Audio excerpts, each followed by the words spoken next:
Hablábamos editorialmente hoy de, entre otras cosas, pero centralmente del tema de la batalla cultural y de las diferencias entre intereses y necesidades de las masas, ¿no?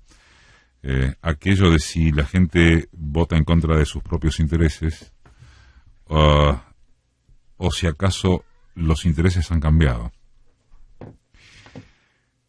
Estuvimos con Horacio González, con Jorge Alemán, charlamos mucho rato, incluso, para ser francos, dejamos nota de lo que los periodistas llamamos parrilla para diciembre o para el verano, porque un diálogo muy largo, pero hay dos bloques que rescatamos. Uno es este que sigue y otro se liga a que hoy se cumplen 30 años, nada más y nada menos que de la caída del muro. Arranca González después del separador. Los que comenzamos a militar en los 60 o a preocuparnos por la cuestión política, sobre la base de una correlación viable, posible, entre intereses, sin reclamarnos una definición más precisa de lo que era un interés, intereses que adjudicábamos a los sectores más empobrecidos, a los sectores más vulnerados, como se dijo después, y al proletariado, como se dijo en aquel momento, y de vez en cuando se recuerda hoy.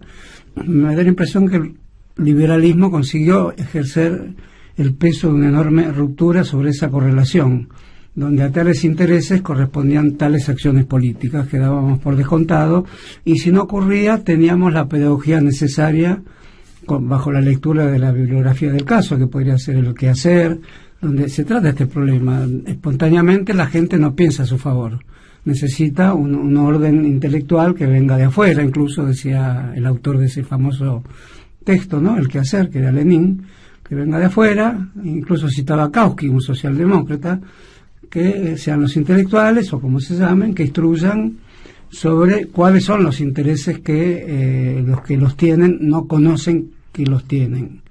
Entonces eso, aunque era una acción complicada, exigía una pedagogía, una maestría, exigía el partido. Eso podría resolverse desarrollando en quienes latentemente sospechaban qué intereses deberían tener, dándoles las palabras necesarias. Y las palabras necesarias eran una teoría de la acción política que terminaba en un cambio radical de las cosas. Uno siente que eso se ha roto, que esos grandes textos que leímos bajo la educación militante de los 60 y que duraron bastante en descomponerse, evidentemente recuerda ahora una intervención de Lukács, que también no es un olvidado exactamente en los cursos universitarios, pero lo es en la vida política mundial real, que decía: quizá cometimos muchos el error de suponer que había un a priori en la noción de proletariado que hacía que con solo mencionar esa palabra ya los intereses de los que eran poseedores se supieran que eran contra el capitalismo, contra el imperialismo, etcétera. De todas maneras, el remedio era, si no se tenía a priori el interés de transformar el mundo, siempre existía en Lukács la posibilidad de la izquierda de heredar los grandes pensamientos de la humanidad, que esa era la gran diferencia de Lukács, que fue frente a la izquierda más rígida.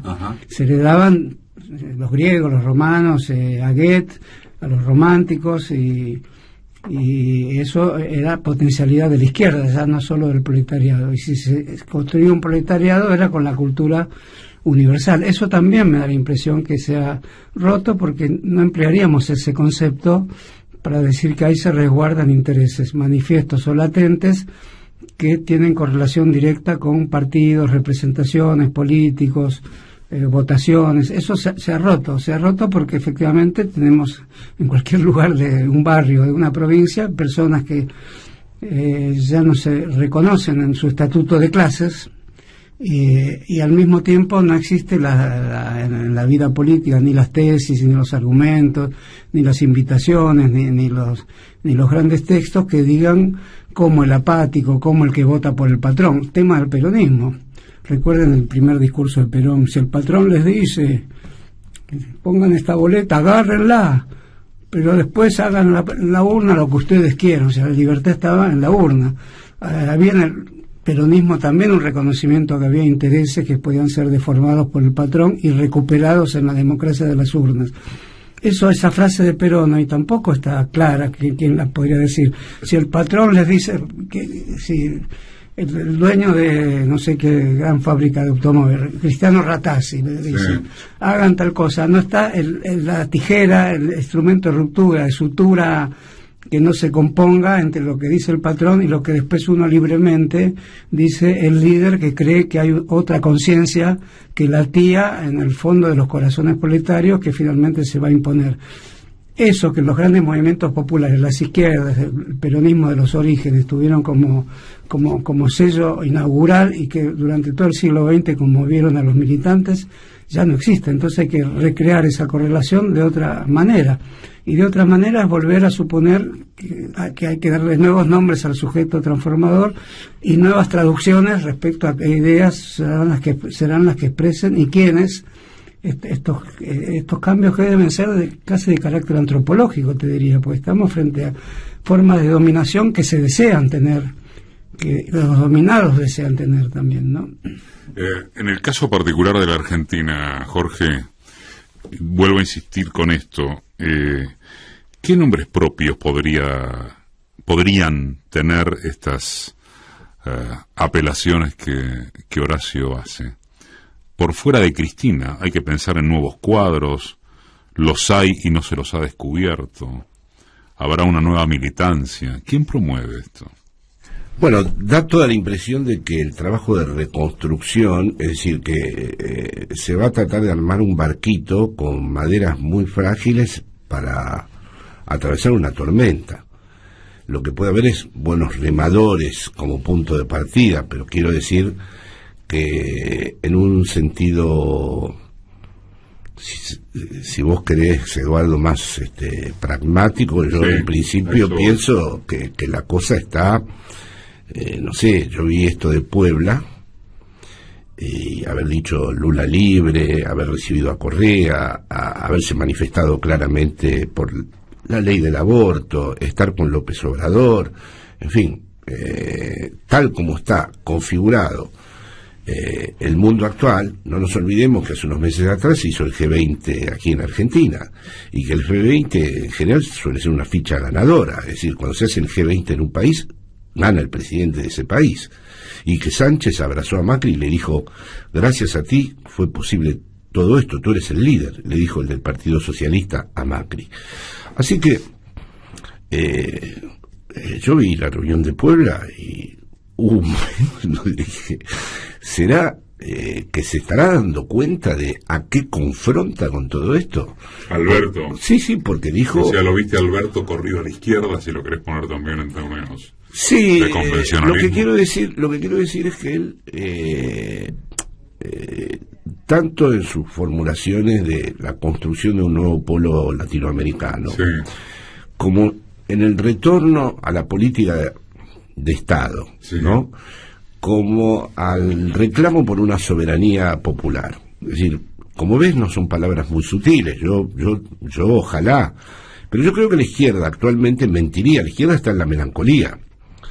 La izquierda honesta está melancolizada, porque ve que todo esto que ha descrito de una manera tan pertinente Horacio, no va a encontrar de inmediato no hay un nuevo lenguaje de izquierda, hay un lenguaje maravilloso para describir el capitalismo, pero para salir de él se vuelven las cosas muy, muy, muy difíciles de formular.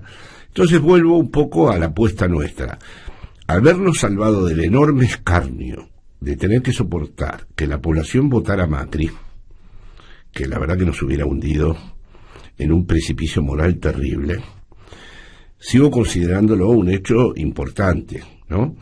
Y luego, haber organizado este polo de Puebla y estar ahí con López Obrador y haber sostenido algunas posiciones, ¿no?, y haber seguido insistiendo en lo que fue el macrismo, a mí me parece que sigue siendo un punto de partida muy relevante. Otra cosa es, como lo ha indicado Horacio, si realmente después vamos a estar advertidos en cómo va a darse todo ese juego porque todo lo que dice Alberto parece como si se pudiera hacer desde una administración de Estado y no hubiera antagonistas, pero en realidad lo que dice... Son todos amigos. ¿Eh? Son todos amigos. Sí, la lógica de Sí, va a haber una... La lógica de que no hay amigo enemigo. Sí, sí, sí. Es decir, está bien que lo proponga de ese modo, dado el que se nos ha acusado de la grieta, el odio, qué sé yo. No me parece una mala estrategia. Tampoco me parece mal cuando Cristina dice nunca más el neoliberalismo. Está queriendo decir que el neoliberalismo sistémico y desencadenado que hubo aquí no puede volver porque estalla todo. Es decir, va a volverse inviable.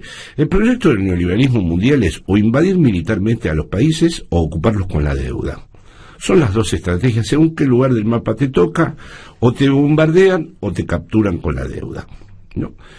Bueno, entonces en ese sentido yo pienso que, bueno, ojalá tengamos la suerte de ver que se despliega finalmente una política de Estado, y ahí sí confío mucho en las capacidades creativas del pueblo argentino. Soy un hombre de fe con respecto al pueblo argentino. Siempre he discutido en mi familia 1000 veces allá en España cuando me decían Macri la va a volver a poner, porque claro, la tendencia esta reaccionaria mundial. Yo dije, nosotros somos distintos, por muchas razones somos distintos. Y en ese ser distintos, del cual no hay que engalanarse ni empalentonarse, pero yo creo en la excentricidad argentina y en la capacidad que tiene de mantener ciertos legados abiertos y de asumir ciertas herencias simbólicas y en reactivarlas y en reformularlas. O sea, creo, por ejemplo, en Horacio González como un activo generador de este tipo de cosas, ¿no? Entonces, vamos a ver, yo creo que el tipo está en medio de la tormenta, armando un barquito, y para el que está en medio de la tormenta, armando un barquito, lo que está diciendo suena bastante interesante, ¿no? Bastante interesante, teniendo en cuenta que tenemos a Trump ahí arriba, Bolsonaro aquí al lado, y pasando lo que pasa en Chile y pasando lo que pasa en Europa. Entonces, bueno, después habrá que ver si logramos las condiciones mínimas. Hay una cosa que tengo clara, y con esto termino. Desde el colapso no surge nada. Todas las grandes experiencias radicales descriptas, tanto por la filosofía como por el marxismo, distingo un poco, ¿no? Siempre han tenido como condiciones de posibilidad que haya un mínimo de realidad que las permita. Si no hay un mínimo de realidad construida que las permita, son imposibles, ¿no? Por lo tanto, es decir, uno no le puede hablar de hacer la experiencia del ser para la muerte de tu propia finitud a los que tiran al mar todos los años y mueren 33.000 en el Mediterráneo. No se le puede hablar de hacer la experiencia del ser para la muerte en un campo de concentración donde se fabrican cadáveres a diario. No se puede hacer la experiencia de, bueno, cada uno se tendría que encontrar con su propio exilio. Es una gran experiencia poética, pero eso no se le puede hacer al que no tuvo nunca casa y le bombardearon el lugar, ¿no?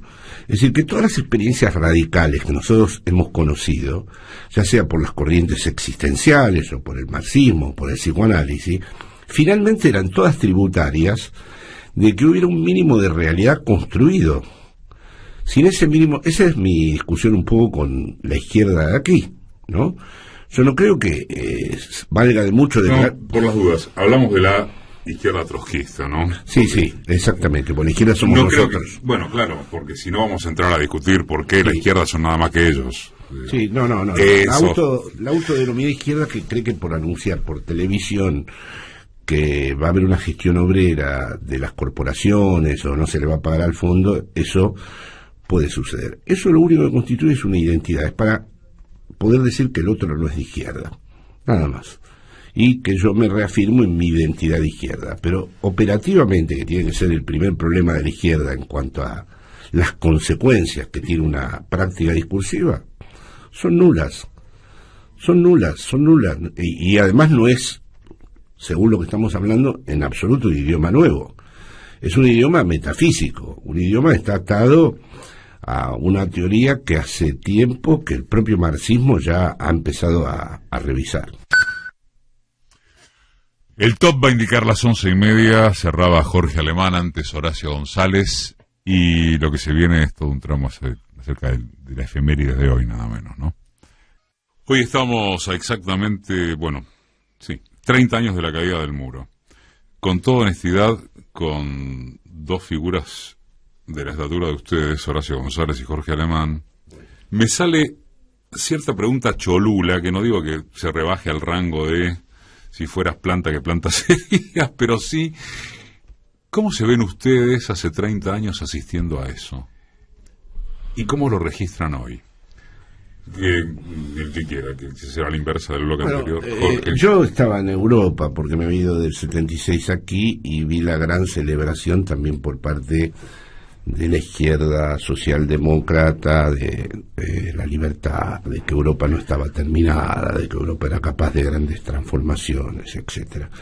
Lo cual lamenté mucho por la siguiente razón, es decir, siempre me resistí a la homologación entre el comunismo y el nacionalsocialismo.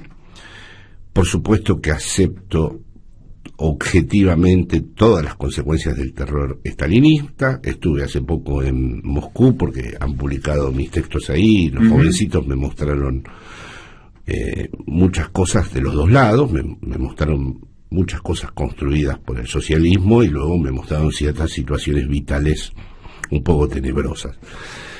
Pero soy un convencido que sin las irrupciones igualitarias que hubo en la Revolución Rusa, en la Revolución China, en la Revolución Cubana, en la Revolución Francesa al principio, en la Comuna de París, la historia de la humanidad sería nada más que la historia de los campos de concentración.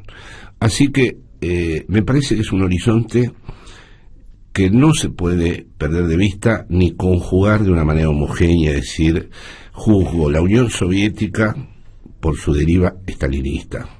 No, o sea, es un gran motivo de reflexión porque un proyecto revolucionario termina en lo peor y termina en el exterminio y en las purgas y en todo eso, o termina en China siendo un capitalismo efectivísimo y que puede hegemonizar ya el mundo. Ese es un motivo, pero el momento del todo el poder a los soviets, el momento igualitario, lamentablemente yo vi que ahí se preparaba el mundo para neoliberalizar a todas las formaciones políticas que circulaban en el arco parlamentario. ¿Lo viste en el momento? Sí, lo vi porque lo celebraban todos y yo sentí, digo, ¿cómo puede ser que la humanidad no entienda que es una gran tragedia que esto haya fracasado? Yo no me puse contento porque fracasara la revolución. Para mí fue una gran pena. Decía algo del ser humano que era muy triste. Es decir, ya se sabía todo lo que pasaba con el estalinismo y eso, pero quiero decir, además que pienso que evidentemente ahí se colaron muchas injusticias. El papel de la Unión Soviética en la derrota del nazismo, el hecho de que Khrushchev fue capaz de hacer dar vuelta el barco con los misiles para que la humanidad no explote, eso lo hizo por puro altruismo, O sea, ahí se dirá lo que se dirá, pero Khrushchev en un momento dado dijo no va a explotar el mundo. Es decir que me pareció injusto haber celebrado de esta manera algo que finalmente ahí aparecieron todas las tesis del fin de la historia. El toque. Se acusó de totalitaria cualquier tipo de experiencia colectiva y se utilizó la palabra totalitarismo para designar cualquier proyecto colectivo que quisiera instaurar cierta soberanía y cierta distribución más justa. Entonces yo espero que haya un momento en donde se puedan discriminar algunas cosas y se reconozca el enorme valor ético que tuvieron la irrupción de esos momentos igualitarios, pues si no el gran profesor de filosofía de la historia sería Hitler. Perdona, te iba a parar porque superior a ese remate. Sí. Te salvé de no superarte ahora. Para mí la caída del muro, que es un concepto duro, ¿no? De Petrio, tanto como las piedras que lo formaban. Cayó algo que tenía la envergadura de una petrificación de la historia, tal como todos los liberalismos mundiales de la época, consignaban lo que ocurría en la Unión Soviética. A mí me parece que ese balance es necesario hacerlo, es un balance que, por supuesto, las tantas cosas que hay escritas sobre la Unión Soviética, hay que tener en cuenta su hilo conductor, que es, otra vez la mencionaremos aquí, la Comuna de París. Ese es uno de los hilos conductores que lleva a la idea de soviet, que es la idea de comuna, que también obliga a un Marx que había fallecido décadas antes a revisar buena parte de su teoría al introducir el concepto comunalista que tenían los populistas rusos. Entonces todo eso me parece que no forma parte de un legado a ser ignorado por nadie. Entonces a la prueba está la discusión de las movilizaciones latinoamericanas. Siempre aparece un concepto comunalista como superior al estatista, que de aquí se puede sacar la conclusión que ninguna revolución supera su momento carismático, digamos, de aventurado, donde hay directores de cine como Eisenstein o de teatro como Meyerhold, que entre paréntesis fue fusilado, y que después terminan todos los grandes aventurados a pensar un mundo nuevo, con artes nuevas y formas asociativas nuevas, terminan cuando se acaba el carisma de la revolución en un estado capaz de decidir sobre la vida de las personas. Que ese balance se puede hacer, y de hecho es el balance que está dominando la vida intelectual mundial, me parece sumamente injusto. Hay que hacer otro balance que no lleve necesariamente también a lo que un estudioso italiano, Enzo Traverso, ha difundido por la influencia de otros grandes textos como los de Benjamin, como melancolía de izquierda. Es decir, hay algo que pasó. Ante eso quizás haya lejanísimas posibilidades futuras, pero solo es posible una actitud melancólica. Ante la melancolía yo me inclino, porque es una forma del carácter es un plano interno del carácter muchas veces necesario, es una forma de rever el pasado. Pero si solo fuera rever el pasado y dejarlo inerte, no estoy de acuerdo que nuestra vida sea solo... Perdón que te interrumpa. Perdón que te interrumpa. Hace unos años, cuando por primera vez Casullo me pidió un trabajo para la izquierda y escribirlo de la izquierda lacaniana, sin saber que iba a aparecer el libro de Traverso, usé la palabra duelo. Porque en el duelo hay una actividad y un intento de recuperación. En cambio, la melancolía es una identificación con lo perdido, ¿no? No, simplemente está. Sí, porque Casullo, que tiene trabajos semejantes a los de Traverso, está más ligado a la idea del duelo que la melancolía. Esto deja abierta la puerta, si hay una melancolía, que efectivamente no se dedique a poner en el Museo de la Historia, en el desván de los trastos viejos, digamos, las viejas gorritas que usaba el ejército soviético, las estatuas de Lenin trasladadas por barco en una famosa película que creo que Cristina ha citado, el Bye Bye Lenin.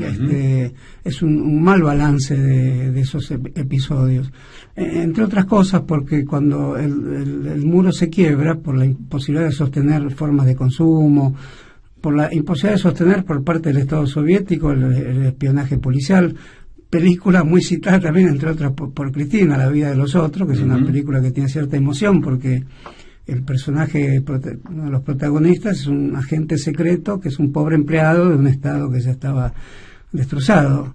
Digamos, como las consecuencias de la caída del muro, es el neoliberalismo, que de alguna manera, cuyo centro no sabemos dónde está, y su circunferencia está en todas partes, como diría Borges. Entonces, evidentemente la caída del muro no puede ser conmemorada como una gesta de la reconstrucción del individuo soberano. Por el contrario, me parece que hay dos cuestiones acá. El hecho que un proceso revolucionario tenga falencias y cometa gravísimos errores no invalida la idea de revolución. Ese es una especie de hilo interno de la historia. Vamos a no ponerle color si se quiere, pero es un hilo que recorre toda la historia. Estamos hablando solo del siglo XIX, pero podemos remontar a la Revolución Francesa y a otras. En primer lugar, es decir, no se puede condenar la idea de revolución por el hecho de que tenemos testimonios de el agrupamiento de los impulsos revolucionarios en la revolución represiva a quienes se oponían a la revolución. eso tiene que ser motivo urgente de estudio y no necesariamente académico, precisamente a través de ámbitos de estudios que puedan comprender desde el punto de vista ético y epistemológico, te diría, hasta incluso. ¿Por qué las revoluciones hasta ahora, las que conocimos y las que apoyamos, necesitan en algún momento colocarse en una posición rígida frente a quienes se oponen o frente a quienes amenazarían la homogeneidad que supuestamente las caracterizaría? Hay que revisar ese estilo de homogeneidad que tuvieron las grandes revoluciones, incluyo a todas.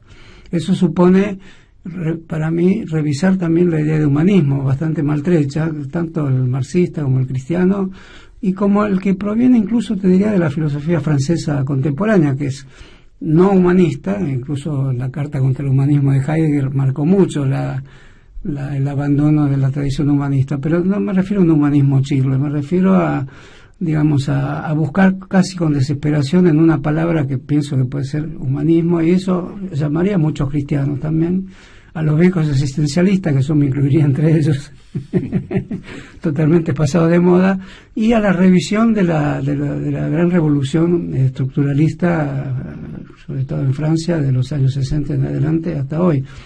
Y me parece que un humanismo crítico y militante de esa índole podría tener una mirada mucho más complaciente y hacer un balance mucho más profundo y radical sobre las grandes revoluciones y sobre el legado de la Revolución Soviética, que dejó enorme cantidad de textos, de vidas, de sacrificios y de cuantiosos, ni siquiera se puede decir errores, como los juicios de Moscú, por ejemplo, que están muy investigados, se ha escrito mucho sobre ello. El exilio de Trotsky, por ejemplo, es otro de los grandes temas que provienen de la necesidad de estudiar la Revolución Soviética, no como estudio que aporte a ninguna bibliografía, sino para saber qué hacemos hoy frente a las consecuencias de la caída del muro. No tiene que ser la repetición de aquellas premisas, pero no puede también ser la ignorancia museificada y declarada en duelo permanente de todos aquellos momentos que entusiasmaron a miles y miles de personas. Sin ir más lejos, en la Argentina, el joven Jorge Luis Borges, que escribió los Salmos Rojos, que era el color que antes no quise decir, pero si se lo atribuimos a Borges puede pasar con más facilidad. O sea, un evento de estas características tan conmocionantes, capaz de conmover a pueblos y a la vida intelectual al mismo tiempo. Entonces eso exige nuevas lecturas, exige tomar legados. Incluso yo cité a Lucas porque me gusta esto, redefine a la izquierda como la capacidad de tomar legados de toda índole, sobre todo de aquellos que no fueron de izquierda, y reconstituirlos. Entonces ahí, también para terminar, frente a la izquierda argentina, también diría que la izquierda argentina, el papel en el debate a mí me pareció interesante en los dos debates, pero es una izquierda que si reconociera algún pigmento del movimiento popular, enseguida desencadenaría procesos en ella como los que fueron en los 60 y en los 50 los trotskismos y las izquierdas comunistas, que reconocieron en el peronismo algo. Digamos, no digo que deba ser hoy el peronismo, pero que sí la cultura clásica, las culturas románticas, las culturas populares. La izquierda, que hoy tiene un porcentaje de votos importante para la historia de la izquierda, 2%, 3%, hasta 5% en algunas provincias. Eso no, si no pasa si no transpone una frontera, y esa frontera es considerar como legado posible todos los legados de lo más interesante que política, filosófica y artísticamente produjo la humanidad. Eso llamo humanismo de la izquierda también. Y en ese sentido se iniciaría un nuevo ciclo en la Argentina con un conjunto de temas mucho más amplios que los que tiene el movimiento popular que hoy ha triunfado, que tiene que ampliar sus temas. Yo reconozco en Fernández y en Cristina la ampliación de esos temas, la reunión con López Obrador, sus juicios sobre las vidas golpeadas, su construcción de símbolos apresurada pero muy efectiva, la gorrita que se puso de este chico, en general las citas que hace de la música popular argentina, el análisis de Spinetta. Un político puede citar a Spinetta y vagamente saber quién es, pero Alberto Fernández habla del hermetismo necesario de las canciones de Spinetta y las explica. Entonces me parece que todo eso forma parte de algo que, vuelvo a repetir, algo mucho más importante que crear el Ministerio de Cultura, que hay que crearlo, que hay que recrearlo porque ya estaba, eso se perdió, hay que recrearlo. Mucho más importante es volcar un caudal cultural de este tipo, que incluya todos estos debates al movimiento popular argentino, se llame como se llame. Y eso supone una revolución cultural. No supone solo un ministerio, aunque el ministerio tiene que estar, ¿no? Horacio González, Jorge Alemán. Una marca. Lo hacemos en vivo al remate.